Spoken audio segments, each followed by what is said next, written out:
I am so glad you convinced me that the family car should be the Defender 110. It is so beautiful inside, it's so comfortable, and it just feels indestructible. Yes, it really is. I've been waiting a long time for the new model to come out. The Defender 110, I'm telling you, it's my favorite car of all times. It's my third one. You know, I have stories of going off road. The guy managed the group. He was like, "What are you doing in this beautiful car?" I'm like, "I'm going off road." He's like, "Are you sure? Because you can use one of ours." And then they look like Mad Max cars. I'm like, "No, no, no, no, we're going to do this." And he was shocked. Wow. Well, it's great because the Defender has been reimagined for 21st century adventure, and its unparalleled off-road ability as well as its robust interior are invaluable whether you're headed towards uncharted territory or just a weekend of exploration. The Defender 110 tackles challenging surroundings with absolute confidence. The SUV conveys strength outside and in, featuring peerless technology like an intuitive driver display and an award-winning infotainment system. That's my favorite part, to keep you connected no matter where the journey takes you.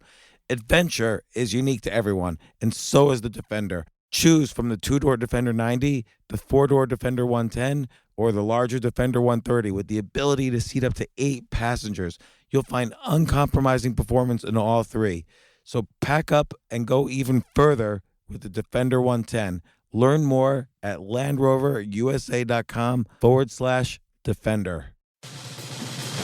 These days, we're all investors, trying to be smart with our money despite our worst impulses. But at iShares, we believe that deep down inside of every investor is a better investor.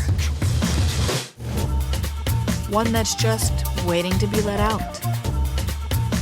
Explore iShares ETFs and insights and let your best investor out. Visit iShares.com for more information. This isn't your average business podcast, and he's not your average host. This is the James Altucher Show.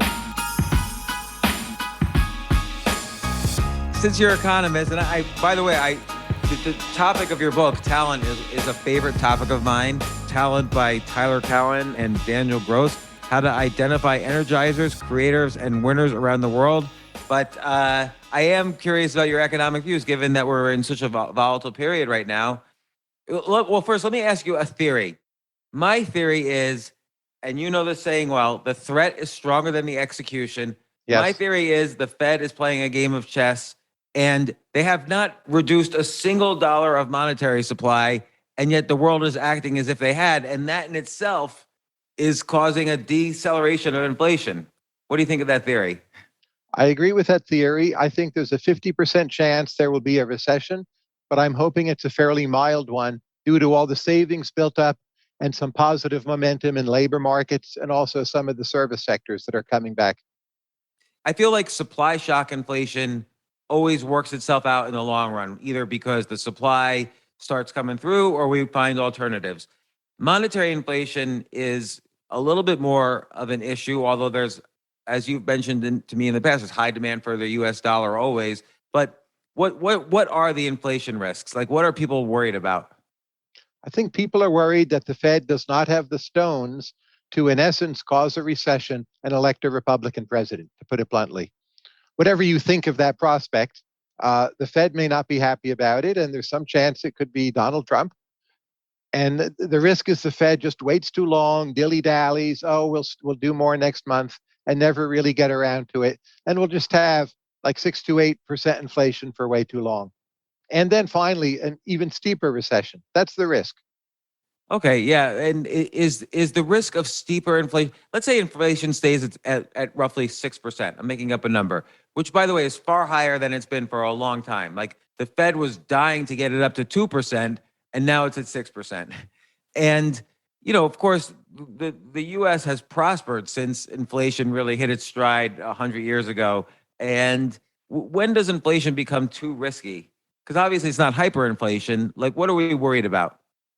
Here's my worry. So far, we're not seeing this, to be clear, that workers look at 6 to 8% inflation, demand 6 to 8% pay raises. That in turn continually boosts inflation, and then they demand higher pay raises, and it becomes a kind of devil's circle. Very clearly in the data, that is not happening, but it could happen.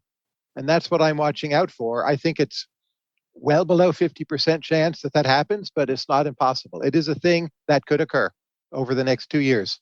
I'm wondering how much what the Fed does is just manipulating psychology as opposed to taking real monetary actions, and if that would be successful enough, as it seems to be right now. I think they have to actually do some things, though. So it's like parents and children. The parents can scare the kids, but at some point they have to spank them, take away the candy, cut the allowance. You can't never do nothing, right? Right. So you're always playing a game. You try to do as little as possible, but these are big enough inflation numbers. The Fed does have to pull out a stick at some point, in my opinion, and they have delayed doing that far too long. The ramifications, of course, could be that people get so scared that the market tanks. But it feels like the market, again, the monetary supply right now is at an all-time high today. So it's not like Right. the Fed's done anything. So maybe the market's just, at some point, they'll finish anticipating and start to relax once it's sort of the buy the rumor, sell the news kind of effect. Like once certainty starts to hit, okay, this is what the Fed's doing, maybe then the markets will be less volatile. But keep in mind, last year, M2 went up 40%, right? We can't do that again. You can debate what that number should be. It should not be a negative number. Maybe, 5 to 10% would be okay. But they've got to move from 40% to something much lower. It's going to hurt. And it could be hard to do because it seems like the money multiplier, the amount of times the dollar is passed around in the economy, we haven't really felt the full effect of that yet because we're still kind of coming out of the pandemic. There still aren't the supplies to buy. So it still might be the case that M2 grows just from the simple inertia of, all the money printing that's happened. And I would stress, look, we've never been in the aftermath of a true pandemic before in modern history. So no one knows what the heck they're doing. They won't come out and say that. But the honest view is we don't know what's going to happen. We don't have the exact correct policy advice for anyone. So it's going to be harder to get it right in 2022 than it would be in any other normal year. So the chance we screw this up is above average. So what would you do? If you're the Fed chairman, what would you do? I would have 6 months ago started and accelerated the rate hikes, even a year ago, in fact, and I would make it clear to the markets I mean business, and I would risk that recession and not, play footsie. So as you said a moment ago, the money supply's never been higher. So they've been talking this game for many months, but we're still waiting to see it. Like they've still been doing quantitative easing. Well, that's like ending in May. Now we're in May. But my goodness, why did you wait till May? What was wrong with January? I think their theory might be that there's the demand for the US dollar is always going to be so great that it will, temper the effect of inflation. I think that's a correct theory, but inflation is still too high. And voters will hate it. They will turn on it. If they have to, they'll turn on the Fed. We're in an ugly situation. Yeah. But does it get better? You're optimistic though. I'm cautiously optimistic, but expecting a decent chance of a recession. Even though the yield curve right now is fairly steep, it's not inverted. I don't think yield curves predict very well. Our saving grace, I think, is a lot of sectors will be booming just because other parts of the economy are coming back. Like maybe more people will go to movies, right? Whatever it is you think people will do more of. That will boom even in the middle of this recession, and that will be weird. It will not be a fully consistent across the board recession. Kind of like 2001 was a very inconsistent recession. Exactly. I think that's a good analogy. So I don't think it will be that bad, depending on what you do. All right, good. On to talent. Yes. It's an interesting book because at first it seemed like your definition of talent wasn't quite how I think of talent. Like at first, it seems like this is a book of how to find good talent, like when you're hiring or investing or whatever. But then, of course, that brought into the discussion of what is talent and how do you identify it? And is there any benefit to any of the methods for identifying it? But what's your view? Like, why did you write this book? And you wrote that your co-author is Daniel Gross. Why did you guys write this book? Daniel is a venture capitalist, a very successful angel investor. He is a practitioner. I thought what made sense was to have two authors, an academic and a practitioner. I'm also a practitioner myself, handing out fellowships, but not in the way that Daniel is. So we think in America today, there is a crisis of talent. Most projects, the constraining factor has not been capital. It has been the human ability to execute on them. So there's not actually a seminal book on talent, and we thought we should write it. Why do you think there's a crisis of talent? Because let's compare to other countries. So obviously the rising countries, I don't want to say we worry about because in a competitive way, but the rising countries where we see, innovation happening are China and India in large part because the population is so great, you're going to find talent there. But why do you think it seems like the US is getting better in terms of the quality of its content of its talent? I think the world is getting better in terms of how much talent it has, but our ability to find and mobilize it has not kept up with that. So you mentioned India. There's so much more talent coming out of India today than, say, 30 years ago. But so many people in India fall through the cracks. They're never discovered. They don't get to the right school. To a lesser degree, the same is true in America. We still have many forms of discrimination, not only the obvious ones, but discrimination against ugly people, against people who weigh too much, and so on. Believe me, I know all about that first one. And we just have these overly bureaucratized hiring processes full of credentialism, which for some jobs is fine. But people, the John Lennons of today who are not going to college are not getting the chances they ought to have. Well, and it's interesting because you look at the educational system, and let's say you're talented at something, but you have great grades. You're going to be encouraged to pursue the great grades as opposed to the talent. If you're talented at something, but you have poor grades, you might be encouraged to pursue the talent because parents or colleagues will see this as a route to a paycheck as opposed to grades. But in general, we're encouraged to just memorize facts, take multiple choice tests, which are not a good indicator of talent, and get a job based on, like you say, those credentials. And that seemed like more of a, as you point out in the book, that was more of a constraint in the past than now. Fewer companies require a college degree, for instance. Fewer companies, require, great test scores. So it seems like we're getting better. I think the last year or two, there's been positive progress, but most of the last 20, 30 years is to require more credentials. We have Uber drivers with master's degrees, right? Bartenders with master's degrees. That can't be right. There's one state, Maryland, that has abolished college degrees for a lot of its routine jobs. They're the only state that has done that. There is something wrong with that picture. State governments are a major employer. In general, if you go to school today, maybe you're ADHD or maybe you just hate studying, but you have independent projects of your own that you excel at, even if they're quote unquote trivial, the deck is stacked against you, and that is what should change. So let's start off with the basics. Like what do you think is talent? What does talent mean? And this goes against Erickson's view of talent. He's the 10,000-hour rule guy. He's been on my podcast as well. Rest in peace. He didn't believe in talent at all, that it was all about hard work. We're all born differently. I would say at the margin, I would prefer a hard worker to a lazy genius. But if you look at the people at the very tops of their fields, Magnus Carlsen or Pablo Picasso or Bill Gates, they are very, very, very smart. But here's the thing, when you look at the data, other than people at the very, very top, smarts and achievement don't correlate that well. Smarts and wages don't correlate that well. You simply need people who are smart enough.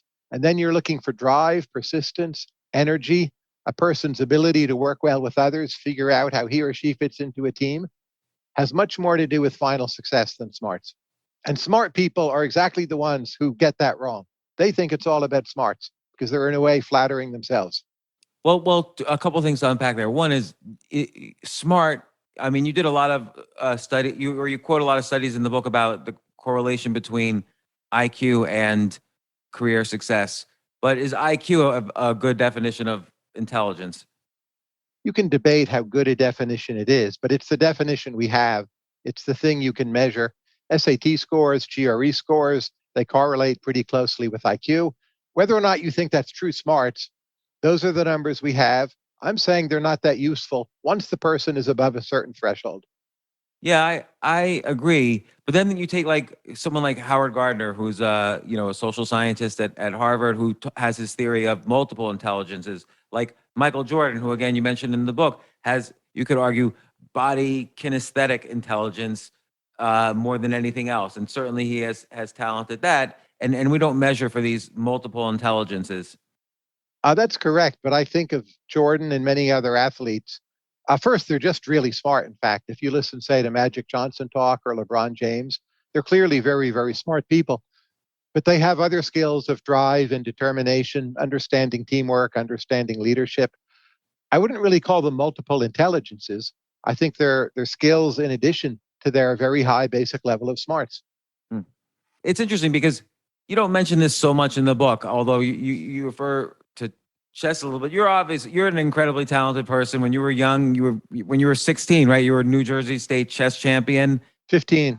You had a talent in something that is a field people consider a talent-driven field. And of course, you quote Vladimir Akopian in the book that it requires more than just talent. It requires incredibly hard work. And you describe Vladimir as someone who didn't work that hard, and yet he's in the top 20 in the world of chess. So talent can get you pretty much all the way there, even without the hard work. But I think a key feature of talent is, can you spot the relevant hierarchies that you ought to be climbing and climb those rather than other ones? And I would submit, if you're smart enough to be the number 20 chess player in the world, and that's the highest point you reach, you are a miserable failure. Your life kind of sucks. You don't earn that much money. You're not a household name. You're not Magnus Carlsen endorsing underwear for all of Norway. You could have been a success in crypto, investment banking, other areas. That's a great example of a failure, in my view. It's so, I wonder about that too. Like, because you take almost any sport, the difference between number 1 and number 20 in athletic skill can't be seen by the human eye. I mean, they're so close, the number 1 and number 20, that you can't tell. So and your argument is then that incredibly hard work separates out that number 1 and number 20. Like, they're probably equally talented, or maybe number 20 is more talented, as Akopian sort of suggests. But is that the case? Because we don't really know. It's sort of subjective. But it's a kind of multiplicative model. It's not just hard work. Hard work obviously is important. Practice is important. But the very top talents, if you want to stick with basketball, Michael Jordan, LeBron James, they understand how to make their teammates better. Steph Curry, Draymond Green. That is a very special talent. It's certainly related to intelligence, but it's quite distinct from intelligence. It's a way of looking into social structures and figuring out, where do I fit in? How can I add the most value? And that is critically important in almost any team sport. Yeah, that's fascinating. That what you said about how understanding almost the nuances of what it takes for success. Someone who's talented is going to understand that more than just a hard worker. They're going to say, this is how I can be more successful. I can either make my teammates more successful and then they're better at passing the ball to me, or in something individual, like, let's say, mathematics or chess or whatever, or music, it's, I need to get better at this particular way of playing the violin, or I need to study the end games better, or whatever. You need maybe the talent is that a little bit more where your weaknesses and strengths are. There's a little bit more self-awareness. And I try to test for that in interviews. So if I'm talking to someone who, say, is a Star Wars fan, I'll ask the question, like, did Yoda make good decisions? Was Yoda a good judge of talent? And I'm not too concerned with whether or not I agree with their answer, but whether they're capable of thinking about such things in an intelligent way. And if they're just totally baffled by the question, oh, Yoda, what? I don't know. You start to wonder, well, maybe they're not very good at thinking through this kind of question. If they have an answer, then you're getting somewhere. I think we should make the rest of this podcast about Star Wars. Because Yoda clearly did not recognize Palpatine right under his eyes, just masterminding the complete destruction of the Jedi and takeover of the galaxy. And most of his advice to Luke is to Obi-Wan, it's terrible, right? So Yoda is a kind of loser as a leader. But again, I'm not focused on whether the person agrees with me. I'm focused on, have they thought it through in some manner? And if they have some complicated take on why Yoda in the final analysis was brilliant, because by the time you get to episode 19, it's all worked out, and the evil empire is gone and the Death Star is blown up once again, like, that's fine. They've thought about it. Then I'm pretty happy. Yeah, right. You can argue both sides. And so you kind of talk about this in this book, the questions you can ask to sort of, again, not determine if the answers are correct or not, but how they answer is important. And so you talk about this in the beginning, but then there's an appendix in the back of some good questions. Like, and I was going to ask you this because the word courageous is like an odd word in our society. You don't really think of, like, courage is something you think of like the Wild West, and someone, was courageous and when they were attacked or whatever. But like, it's hard to know when someone's courageous in modern society. Like, when have you been? So here's a question that you have: when have you been courageous in your life? I once had a stalker come and basically try to kill me in my classroom. And I left the classroom and had him chase me because I thought it was more important to save the people in my class than myself. That would be the honest answer. Why was he stalking you? I'd never met him. He was a crazy guy. Uh, I got off okay from it, but it was a harrowing moment. And at the time, I thought he might have had a gun. Wow. And so did you run super fast? Well, I can't run super fast, period. I did my best, I would say. But All I right. think it's interesting what you say about courage. John F. Kennedy wrote a book, Profiles in Courage, right? When that book came out, no one thought the word courage was weird. Now you say, and I agree, the word courage has become weird. That is a sign of how screwed up we are. I think Yeah. Elon Musk has had courage. He will get out there, put himself out there, say, I'm going to try this. I'm going to get us to Mars. I'm going to, do Tesla. People laugh at him. They short the stock. It's gone really well so far. We'll see how it all finishes. But he has, in my opinion, remarkable courage. Remarkable courage.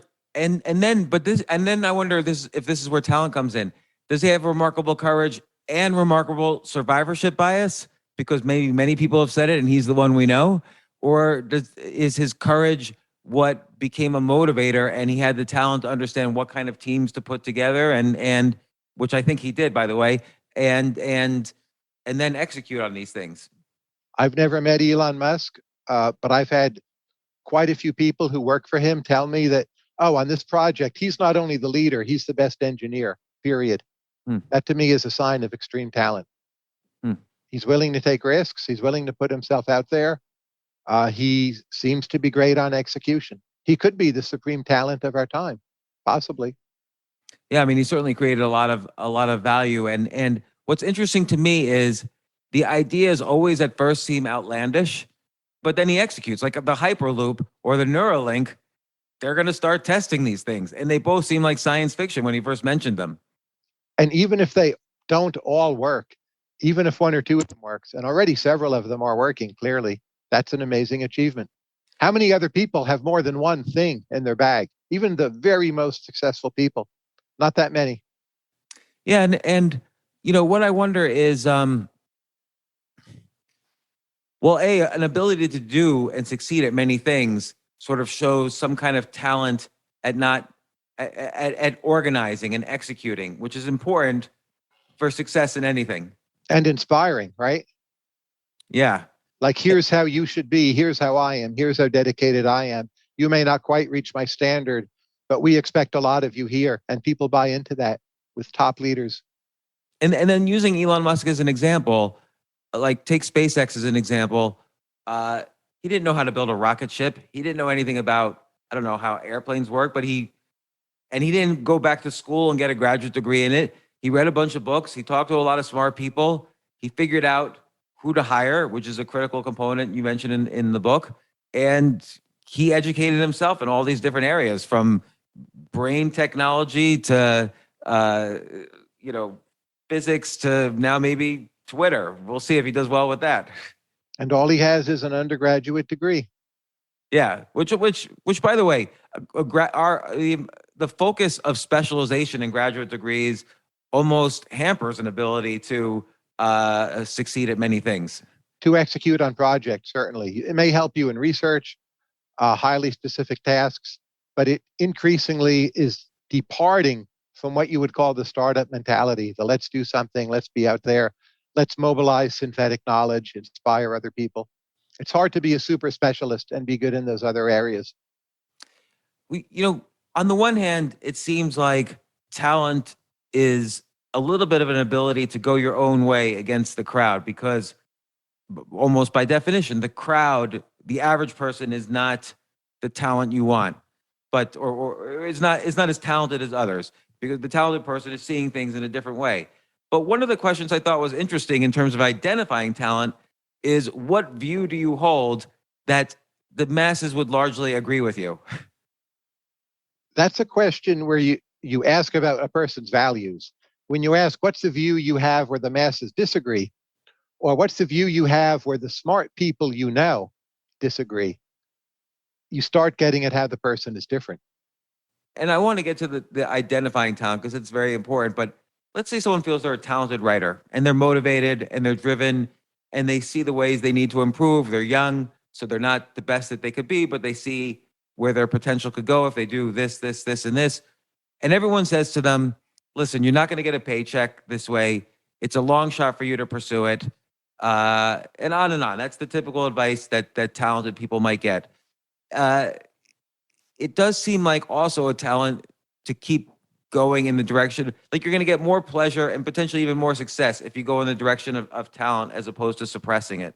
That's correct, especially in a world with YouTube and Substack, where you can make a good living. It's very hard to do, but you don't have to appeal to mass opinion. You can do extremely well in those media doing something fairly specialized. And to being an extreme. Correct. It may help you to be an extreme. Someone like Jordan Peterson. You know, some of it is centrist and some of it is quite unusual or weird. And he has a loyal, devoted following. That's what works in a lot of these new media. Or someone like Barry Weiss. Yeah. No, Barry Weiss is incredible. I knew her. I used to write for the Wall Street Journal. She was the grammar editor. And she must have, battered you around, right? Oh, definitely. And but that wasn't her talent. Obviously, her talent was being a really excellent commentator on, human events, which has driven her to success after success. And you too, Tyler. She has an amazing directness, Barry Weiss. She gets to the point in a millisecond and is focused like a laser on telling or teaching you something. And that's a talent she has more than almost anyone else I know. Yeah, no, I agree. And Tyler, you're a talented person, and this is talent almost. I'm curious what you think of this. This is talent almost in the general meaning of the word. That if you're talented at one thing, chances are you're talented at many things. So you were obviously had this great talent at chess. It's not easy for a 16-year-old to be better than many people who have been playing the same or doing the same thing for as long as you had lived. And yet at 16, you were a strong chess master and one of the top players around, but you applied that talent to economics and other things. So what do you, looking at yourself, what are you talented at? It's obviously not chess, it's something else. I think I would rate myself highly on obsessiveness and collecting of information. I think where I'm relatively weak is a kind of competitiveness. I do best in areas when I'm just working on my own, maybe honing some skill.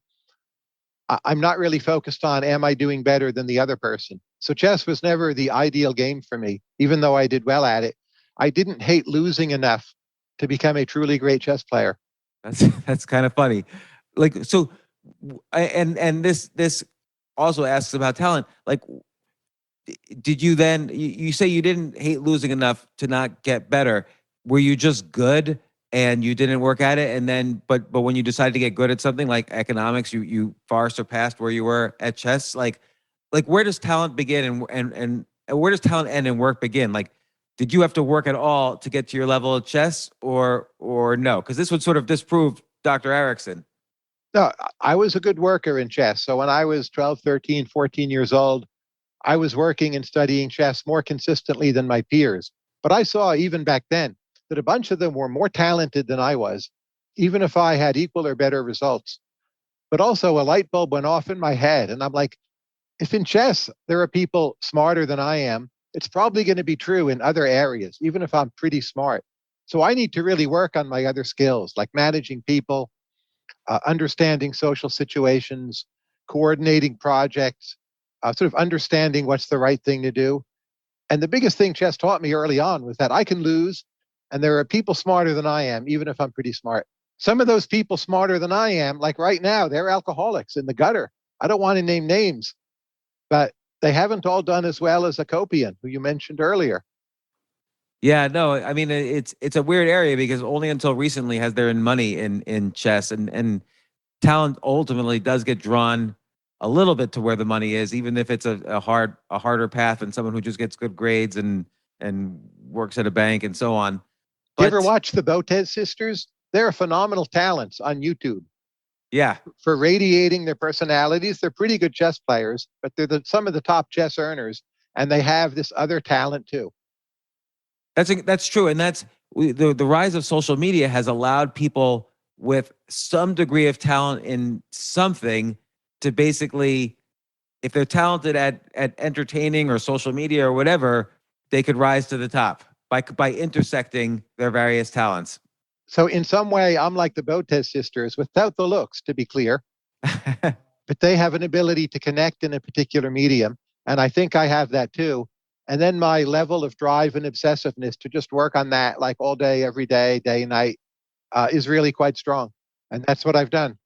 That's interesting. So, like for you, it seems also curiosity. Like you have a large curiosity, because if you go to your Yes. blog, Marginal Revolution, it's all these amazing articles that you must pick out of somewhere, but you have to be curious to have found them in the first place. Like amazingly curious.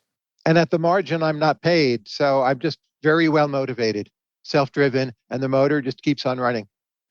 So then the question is, how do you find talent? Like, and this is, I think, kind of the core of your book. And as an example, you refer to Moneyball, which was Michael Lewis's book about a better way using data to find talent in baseball, and now it's been applied to basketball and many other endeavors. And I wonder if a data-driven approach, people have attempted to do it for all sorts of jobs and not really succeeded. Like for instance, IQ, as you mentioned, is not really a good, Moneyball way of identifying a job applicant. Data is great when you have it. Most of the time you don't, and we're not going to have it soon. So a lot of our book is about how to mobilize your intuition. But I think the first and most important point is most people don't invest enough in building out their soft networks. So it's not just whom can you find, it's who will find you. And that's so often the number one question. Who will show up at your door? Who will come up and speak to you after your talk? Who will listen to your podcast and then write you an email? So that's a huge part of finding talent, is for you to be found by the right set of people. I agree with that, but it also depresses me a little in the sense that I feel I used to be better at that, and lately I haven't been. And so is that talent, or is it me getting older, or am I just like not as motivated in some way as I might have used to be when I was younger? It could be any mix of those. I don't know. But are you sure the quality of people coming to you is going down? No, the quality of people coming to me is not going down. It's just that I don't, you have a great example in the book, which is going to probably, every book, at least one thing changes my life.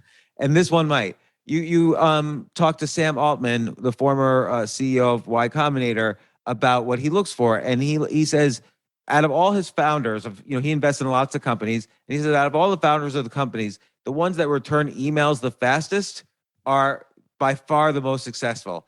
And I'm really bad at that, particularly lately. I used to be better, but now I'm horrible.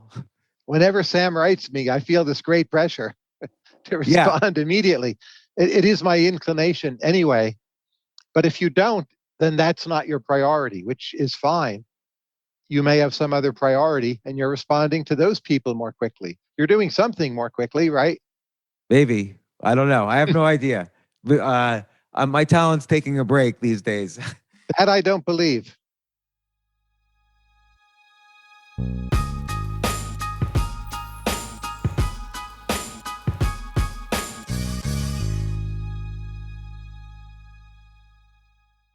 Oh my gosh, I love these clothes. Mizzen and Main. That's Mizzen and Main. It really is the most comfortable work clothes. Travel clothes. I had to travel this whole week. I'm traveling for a week and a half, and I just took Mizzen and Main clothes with me. Close out 2023 in style with comfortable, breathable, packable, and machine washable pieces from Mizzen and Main. As you wrap up your year-end goals, enjoy a Mizzen and Main dress shirt that you can wear confidently. I like that they've very, very just nice, solid colors. I don't really like to get all fancy in patterns and everything. Although they do have some pattern shirts, but very comfortable clothes, stretchable pants. It's just super comfortable, but they look professional, and you can wear them casually or professionally. I like some of their flannel shirts or untuck shirts. I love untuck. I never tuck in. So again, whether you're shopping for a special someone or giving yourself the gift you really want, I just buy myself gifts. Mizzen and Main is the perfect gift for any guy who works, travels, and or cares about looking and feeling great. As you could tell by my many photos across the internet, I care about looking fantastic. I'm practically a model. And let's be honest, every guy loves to look great. So again, shop now at mizzenandmain.com and save 20% when you spend $130 or more using promo code James. That's promo code James at Mizzen and Main, Mizzen and Main.com.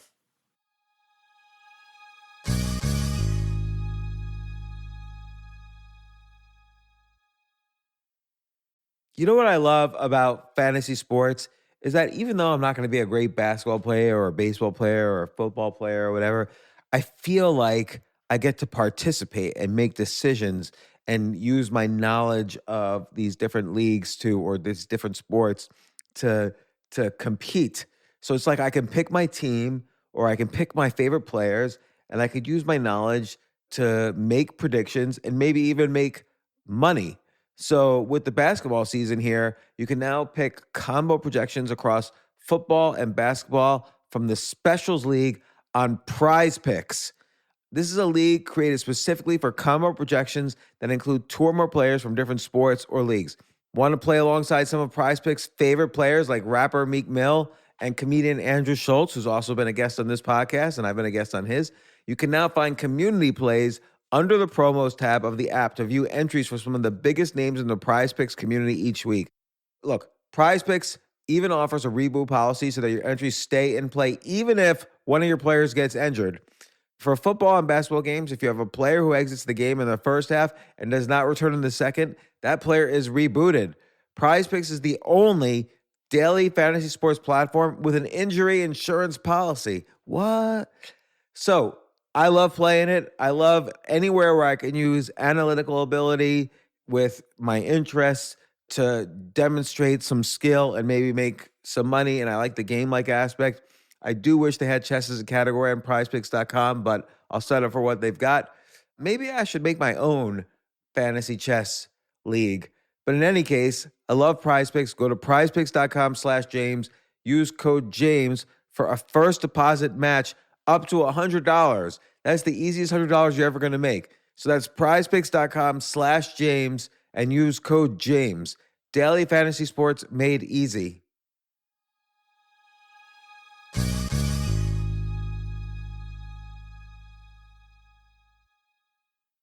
The future of learning is definitely online. Like, it's such BS that you have to spend $200,000 or take $200,000 in loans and go to some fancy school when it's useless. It doesn't guarantee you a job. Most employers, including me, do not care about degrees or grades or anything like that. We want to care that you love what you're doing, that you know what you're doing, in some cases that you have experience or that you're willing to learn. But people in general love learning and are curious. Like, the key to success is curiosity. And I think masterclass.com is the perfect model for online learning. I'm really happy they're sponsoring this episode. If you're going to give a gift, give the gift of learning. Masterclass makes a meaningful gift this season for you and anyone on your list, because both of you can learn from the best to become your best, from leadership to effective communication to cooking. Let me tell you some of the classes I've taken. I've taken comedy from Steve Martin. I mean, can you believe I can take a class from Steve Martin on comedy, or Judd Apatow, my favorite comedy director? I could take an actual class from him on writing. Wolfgang Puck on cooking. Dan Brown on writing, or Judy Bloom, who's been on this podcast, on writing. By the way, Wolfgang Puck also has been on this podcast. It's such a pleasure. I try to take classes all the time from masterclass.com. And whether you're watching Masterclass on TV or listening in audio mode in the app or on their site, the quality speaks for itself. It's like these Masterclass instructors are your own personal mentors that are going to help you reach the next level. How much would it cost to take one-on-one classes on comedy from Steve Martin or on chess from Gary Kasparov? You just wouldn't be able to do it. But it would cost hundreds of thousands of dollars. With a masterclass annual membership, it's $10 a month. Memberships start at $120 a year for unlimited access to one-on-one classes with all 180 plus masterclass instructors. So it's not just $120 for one instructor. You get all 180 plus masterclass instructors. Boost your confidence and find practical takeaways you can apply to your life and at work. And if you own a business or are a team leader, use Masterclass to empower and create future-ready employees and leaders. That's the real education in today's world. So this holiday season, you can give one annual membership and get one free at masterclass.com/JAS. JAS, of course, stands for the James Altucher Show. So right now you can get 2 memberships for the price of one at masterclass.com/JAS. Masterclass.com/JAS. Offer terms apply.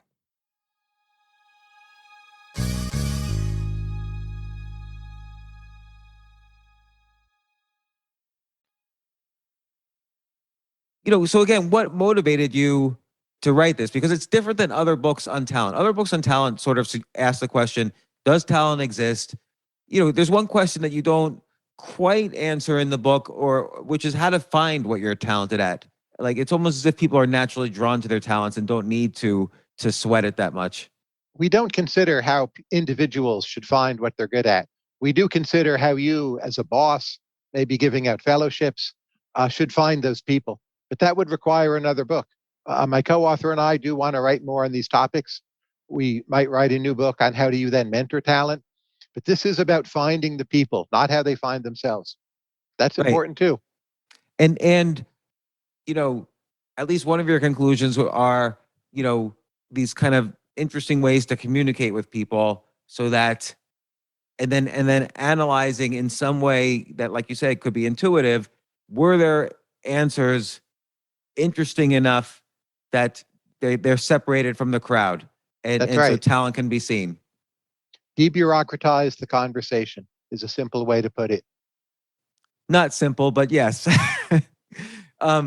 Give more example, give specific examples of how these questions that you've asked people have worked and discovered.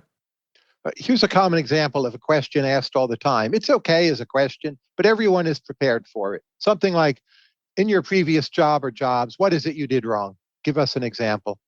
That's fine. Anyone halfway intelligent is prepared for that question. They have an artificial example, which they recite as if they're reading, from a script. You don't learn that much. You learn they put in basic prep. They're not going to say anything too incriminating unless they're just fools, right? A question my co-author and I like to ask is, what are the open tabs on your browser right now? That's a question. You cannot fake the answer. No one is prepared for it. They will be, after the book comes out to some extent. But you learn a lot about who they are and what they do. What are your open tabs? Tell us. Yeah, it's interesting. When I was, this is 20 years ago, I was raising money for a hedge fund, and I was speaking to a big investor who also was a hedge fund manager. And he asked me, what am I reading now other than investing related books?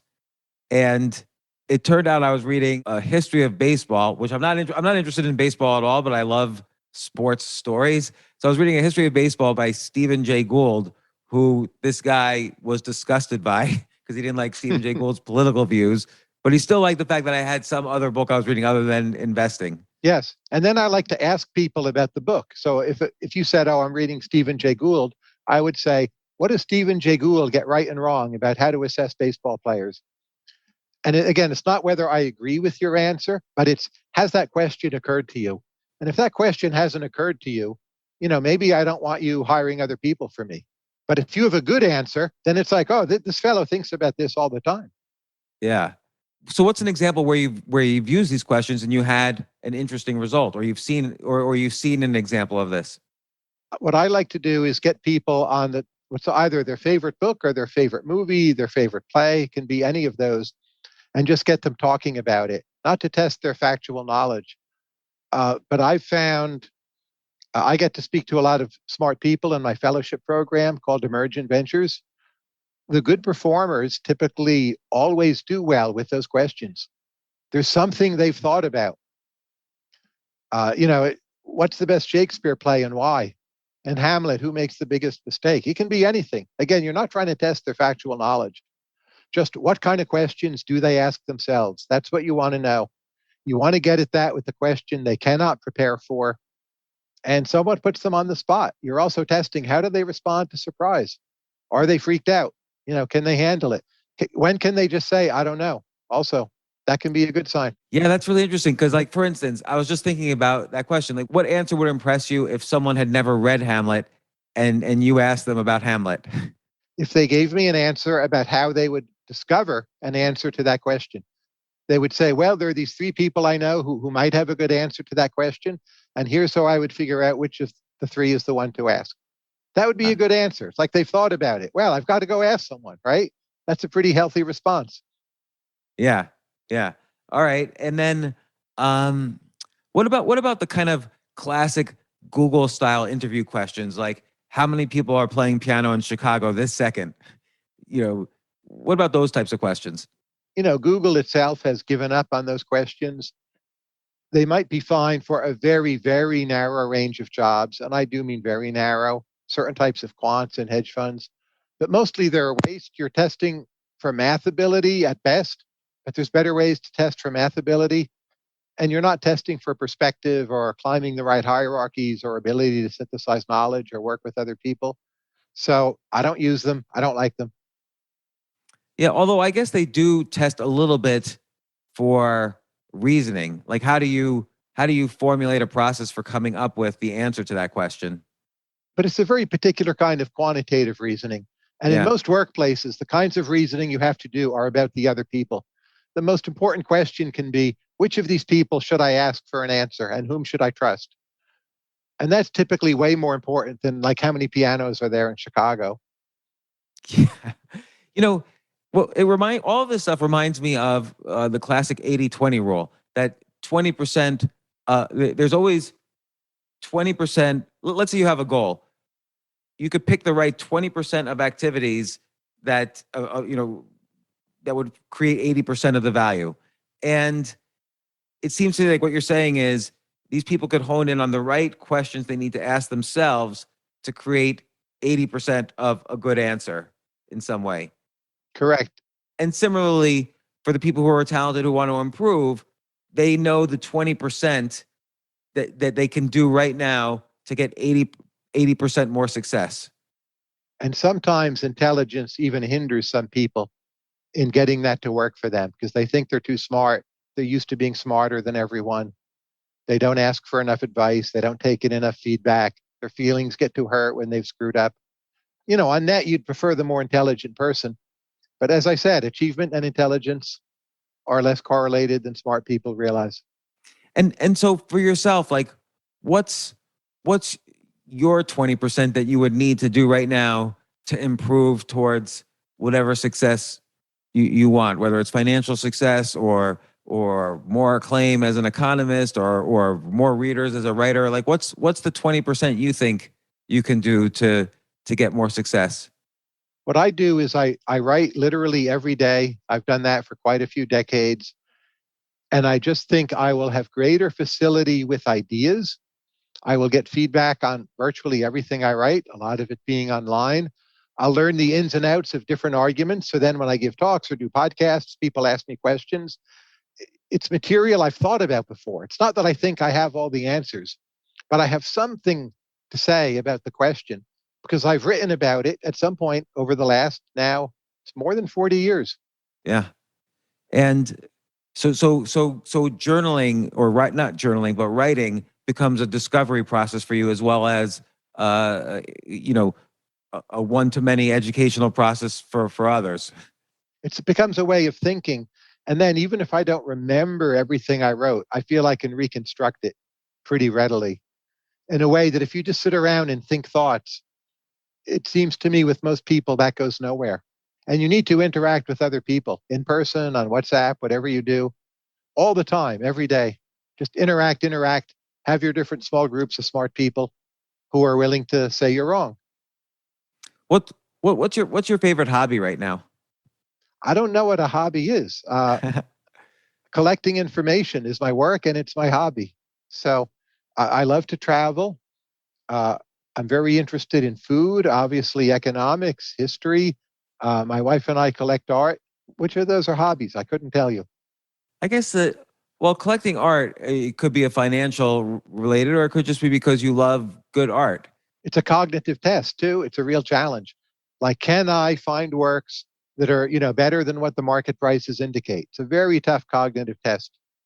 Yeah. And like, what would you do right now if you wanted to get better at that?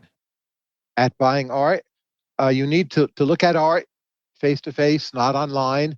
Just start buying something in any area. There's a lot of cheap areas. I started collecting Haitian art, which is a country where art prices typically are relatively low. And you hone your eye, you make some mistakes. You have real skin in the game all the time, right? You meet other collectors, you talk about works, you listen to artists, you learn a great deal about culture, history, religion, many things. But it's also a cognitive test for you. Can I look at a new something, an artwork, an artist, and somehow make sense of it? Great training for many other things. It's interesting because art, successful art, there's some data around this as well, which is that the most successful artists, even modern artists, have traveled around the most and displayed in a greater variety of galleries. Not necessarily great galleries, but just they've had a larger variety of galleries in general. Like they put themselves in situations to, as you said earlier, for someone to call up and say, "Hey, can I show your art?" And it's all over the world is the best artist. And so it seems like then those talented art not only know how to, let's say, paint well, but they know how to get a large variety of galleries to display their art. So someone who's talented at buying art would not only look at kind of the painting and the religion and the history and all that stuff, but understand what makes an art. Some artists who are equally skilled, some are going to be more successful than others because they understand, as you were saying earlier, the societal structures around art better, and they have more understanding of the nuances better. And it's interesting that, like you mentioned, the Botez sisters, for instance, they understand kind of to be successful at earning money via something as obscure as chess, they need to get good at like reaching out to people who love watching Twitch. And those kind of talents are very valuable and kind of underappreciated, I think. Picasso was insanely curious, right? He drew from African art, he drew from Pacific art. You look at the Beatles, Lennon, McCartney, insanely curious about other forms of music. Yeah. Paul in particular draws from reggae, draws from electronica, drew from Stockhausen, classical music, choral music. It goes on and on. Yeah. And so synthesizing all of these different things is a talent by itself that feeds other talents. Right. Which I think you do very well, again, because of just the sheer number of articles you curate, the different topics of books you write, and so on. And so I guess finally I'm wondering, how far can you get without any talent? So clearly you can't get in the top 1%. Like someone who just works hard is not going to beat Serena Williams in tennis. But how far can someone get with motivation, but not necessarily some sort of function in their brain that's particularly good at what their domain requires? Well, everyone has talent. You do need more than just hard work. But just for an extreme example, we used to think that Down syndrome individuals essentially were hopeless, but they've gone on to do things like star in TV shows, perform tasks, have achievements that we never would have thought possible. Now, I'm no expert on how that happened, but we have so systematically underestimated the potential of people. Or you see this in basketball. Remember when Gilbert Arenas took those crazy 3-point shots? Like, oh, so far away from the basket. How can you do that, crazy Gil? Now everyone does it, and people have learned how to make them at like 40%. So there is much, much more potential out there than we know to this day. Yeah, and I think the educational system almost, like, have you ever thought about, right now K through 12 people go to 6 subjects a day. So you spend 42 minutes in one subject, English. Then you spend 42 minutes in math, then 42 minutes in history, then 42 minutes in physical education, and so on. As opposed to like an immersive approach where I want to study math, so I'm going to spend all day, every day on math. And I wonder how the results of our educational system would be different if we allowed students to take a more immersive approach instead of switching topics every 40 minutes. I think there's way too much homework, and those key evening hours or weekend hours where you could be doing something useful spent doing homework, getting grades, getting a 4.0, trying to get into wherever. That, in my view, is a huge waste. And the very top creators are frustrated by it. And we should cut the quantity of homework, I don't know, to a quarter or a fifth of what it is now. Yet that won't happen. Like, it seems like we're not on a path towards that. Although, who knows, if the importance of college decreases, then maybe we will be. I think I grew up in an earlier era where homework was much less, there was less competition in a superficial way. It was much healthier for creativity. Yeah. No, I agree. I see my kids like they practically have tears at 2 a.m, still trying to finish their homework that's due the next day at 7 a.m. And it just kills me that they have no time to explore anything else other than grades. And getting into college has become a task of its own. I'm advising some young people. They're applying places like Stanford, MIT. They tell me it basically takes 6 months of their life to apply, and they have to compete that every essay is perfect in the right way. That to me is a huge error. If you make people compete on the basis of a pretty phony essay, you're penalizing creativity and you're rewarding being able to game the system in a certain way. Yeah, and I do think the system can be gamed. Like, take MIT as an example. All you want for anything is to be a monopoly.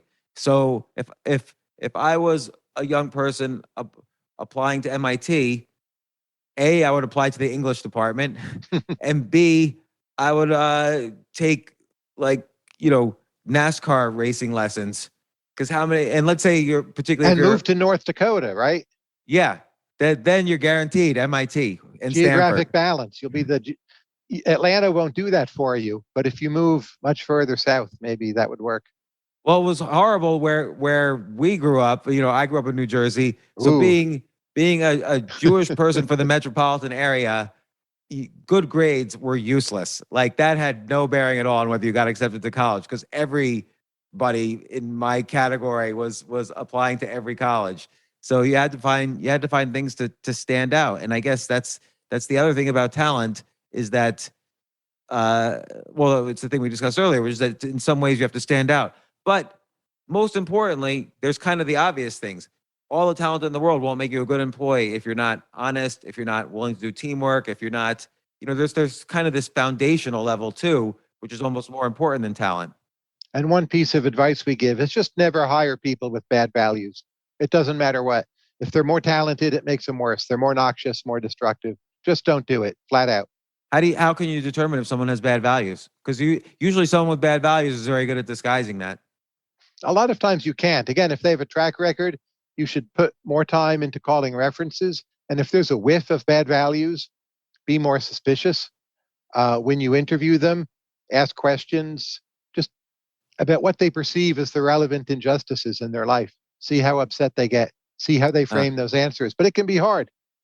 Yeah, you're right. If they're a victim, then if they have a victim kind of response, they're more likely to blame someone, and that creates distance. And of course, that's not good for the work environment. Even if they were correct in a particular instance, I get wary when there's too much of a victim mentality in people. Right, because they're the common denominator. Right. If those are their focal stories, I would beware. So, like, someone reading this, let's say someone who's going to be an employee, not a person hiring, but someone who's going to be an employee. What's their takeaway about how they could cultivate, not fake, but cultivate their talents enough that they, hit the right answers and are more unique than they started out as? Well, you have to know your sector, right? So in venture capital and baseball, the answers are going to be different. But the person interviewing you or assessing you, size them up as a talent. What are their talents? What do they value? And see, do I have that in myself? Maybe you're just not the right match, but be hyper aware of what they are as a talent, as if you were interviewing them, and play to that in an honest, sincere way, because that's what they're going to be good at spotting. I wonder if this is related to, like, in a weird way, online dating. Yes. We were talking to someone about the data of online dating. Seth Stevens-Davidowitz. I don't know if you know him. I know his books. Yeah, they're Yeah, great. yeah. He's a very smart guy, and he was saying with online dating, the worst thing you could be is kind of just like above average. You need to be extreme. Like people need to either love you or hate you, not kind of be. If you're ranked on a 1 to 5, you need to either be a 5 or you need to have a lot of 5s and 1s, but fewer 3s. Because even if you start dating someone as a 3, they're probably going to leave you for someone who's a 1 or a 5, who's more polarized. I met my wife 20 years ago online, Match.com. I didn't try not to be a weirdo. I was myself. And it's worked out ever since. I told her I'm a chess player. I love Soviet movies. She's from Moscow. I didn't hold back on being weird. And she thought, this guy's okay. That's good, and still together, happy ever since, happily ever after. And she's less weird than I am. So she's somewhat weird, but came across as the mix of weird and normal that she is. Well, that's great. And look, I love the book. I'm so interested in this topic. There's really just an extensive library of books about talent in general, which I'm sure you're aware of. But this is now added to my list of those. So, Talent by Tyler Cowen and Daniel Gross: How to Identify Energizers, Creators, and Winners Around the World. And for me, it wasn't just about identifying; it's how to understand what my talents and skills were and what I need to be better at. As I was reading this, that's what I was thinking selfishly, I might add. But really, really great book, a really different perspective. And as always, thanks again for your perspective on not only this, but the economy. So you're my go-to economist. And believe me, I'm a Twitter certified economist, so I know what I'm talking about. Thank you very much. A pleasure chatting with you. You are a great talent in a number of ways. And I very much appreciate that all the more.